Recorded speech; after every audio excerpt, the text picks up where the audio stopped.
शब्द और अर्थ के संतुलन के लिए, देव और भूत के संतुलन के लिए। जब शब्द का अर्थ से संतुलन बिगड़ता है, देव का भूत से संतुलन बिगड़ता है, तो धरती का संतुलन बिगड़ता है। पुरखों ने जब यह संतुलन बिगड़े तो हमें एक रास्ता दिखाया है कि आप संवाद करें। तो मेरी यह बातचीत मनुष्य का जंगल से, जंगल का मनुष्य से संवाद के लिए। कविता का शीर्षक है हुलोपर्या की कहानी।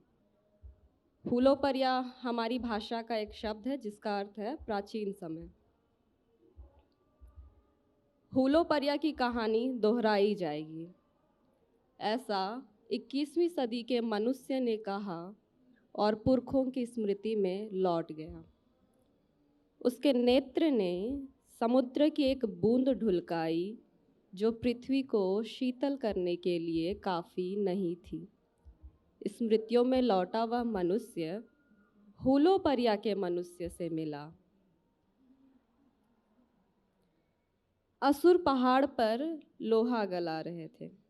लोहार लोहे को रूप देकर औजार बना रहे थे और मनुष्य उस औजार से मेढ़ तैयार कर रहा था। सीढ़ीदार खेतों से हुलोपर्या का पहाड़ सुंदर लग रहा था। धर्मेश ने मनुष्य के हाथों को सुंदर खेत बनाने की कला सौंपी थी। लोहे के फार से जमीन को चीरते हुए मनुष्य जानता था कि लोहे के फार से धरती करती है आहत, सो हर बार खेत कोड़ने से पहले वह धरती से मांगता था माफ़ी।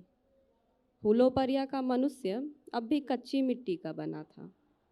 अब भी वह हल्का गीला था, हवाओं को अपने शरीर पर महसूस कर रहा था। धरती की शीतलता से हवा कोमल थी। स्मृतियों में लौटा वह मनुष्य आलर की हृदय की कोमलता को महसूस कर रहा था कि अचानक स्मृतियों ने उसे बाहर धकेला। उसने खुद को पाया बगड़ू पहाड़ के सामने। लोहे के एक बड़े औजार ने पहाड़ को बेध डाला था। धरती तप रही थी। धरती के ताप से मनुष्य का शरीर तप रहा था और 21वीं सदी का वह मनुष्य हुलोपर्या की कहानी दोहरा रहा था।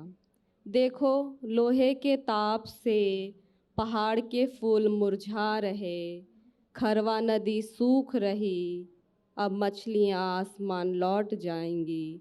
देखो, सूरज के ताप से पृथ्वी फिर गर्म हो जाएगी।